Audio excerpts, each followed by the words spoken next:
Hello everyone, and welcome back to another Destiny 2 video. Now I don't like to dig too much into the future content and focus on the specifics of what's coming up, but I want people to be prepared for the grind that comes along with the Solstice of Heroes event. So in last year's Solstice of Heroes event, there were days dedicated to either Arc, Void, or Solar. Defeating enemies with any energy type generated elemental orbs that matched the element of the ability or weapon used to obtain that kill. So if you killed an enemy with a void weapon, it would generate a void elemental orb. If you collected 30 of the elemental orb that matched the element of the day, then you would gain some sort of buff depending on the element. Last year, after acquiring 30 Arc Orbs, your Guardian moved faster and had a buff to melee and sword damage. After 30 Solar Orbs, your Guardian let out a burst of solar energy around them that damaged nearby enemies. Finally, after 30 Void Orbs, it enabled you to crouch to become invisible and gain the true sight ability that Spectral Blade Hunters have. So I'm not sure if Bungie has anything else up their sleeve, but in last year's event they reprised select story missions so that they had increased difficulty, and this offered another activity that was kind of a switch up to what we're used to. Also in last year's event, we obtained a set of armor that had objectives to upgrade the appearance and rarity of the armor. Based on information found on light.gg, there appears to be a similar system this year. The requirements for upgrading the armor are available to be seen right now in fact, so we'll take a look at that here in a little bit. But unless there is a lower rarity set available, I believe you start with a Majestic set, complete the objective on each piece to upgrade that piece to the Magnificent version, and then you complete the Magnificent objective to masterwork that piece of armor. And here's a chart to help keep track of all the requirements. As you can see, there are many requirements common to all three classes. They just may be on different armor pieces. Most of the other requirements are similar in nature, with the only differences being elements, enemy type, or destinations. I also want to note that in order to gain progress on a particular objective, you must be wearing the piece of gear that has that particular objective on it. Alright, so the requirements common to all three classes for the Majestic set are: get 600 combatant kills and strikes with a subclass matching the daily element, collect 200 elemental orbs of any type in the EAZ, defeat 20 bosses, defeat 2,000 combatants with elemental damage, collect 1,000 elemental orbs using a subclass that matches the daily element, complete 10 gambit matches, defeat 100 combatants with abilities, complete 10 heroic public events, defeat 200 combatants in the EAZ. Now the challenges specific to Warlock are: defeat 100 opposing guardians as a team with solar weapons in the Crucible or Gambit, defeat 300 combatants with void weapons, collect 300 solar orbs in any strike, defeat 300 hive combatants using a subclass matching the daily element, complete 5 patrols on Titan, and this one is kind of tricky, but you have to land 150 Arc Super Final Blows on guardians in the Crucible or Gambit.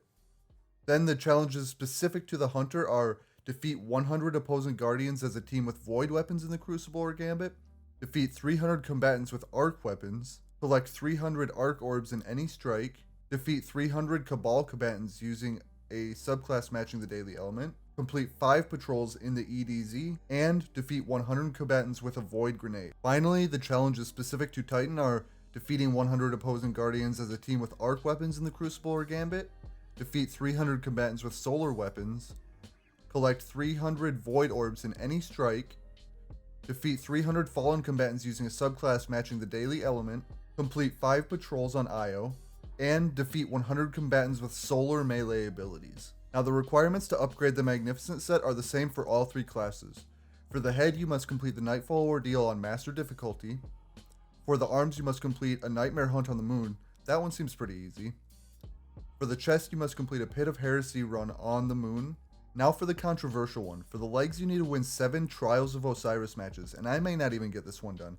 I haven't played Trials yet for a variety of reasons, and my interest is somewhat depleted as cheaters run wild in there. And finally, for the class item, you must defeat the final boss of the Altar of Sorrow on the Moon. Alright, now given some of these requirements, I think it's safe to say that we will be seeing the return of the European aerial zone from last year's Solstice event. Oh no, recycled content, but I'm kind of looking forward to playing this again. For some reason I really enjoyed just relaxing and doing the Solstice grind, and I hope it will provide the same feeling this year as it did last year. Another quick note about the event is that the Solstice armors have glows that can be applied to them. You can see examples in the background here. There are different ones for each element, and last year the colors glowed more intensely if you had the matching subclass for the element equipped. I bet you will never guess how you get these glows. That's right, as a gameplay reward. Wait, just kidding, they come from Eververse, just like last year. Bungie could pull a fast one and make it so anyone who purchased them last year will have them for this year, but I'm not holding out hope for that. Also, Bungie, I would really like to use this armor for the next year, so please don't sunset it like you did the Militia's Birthright from the Exodus Preparation quest. Also, take a look at these neat sparrows and ship that are coming with the event, albeit from Eververse.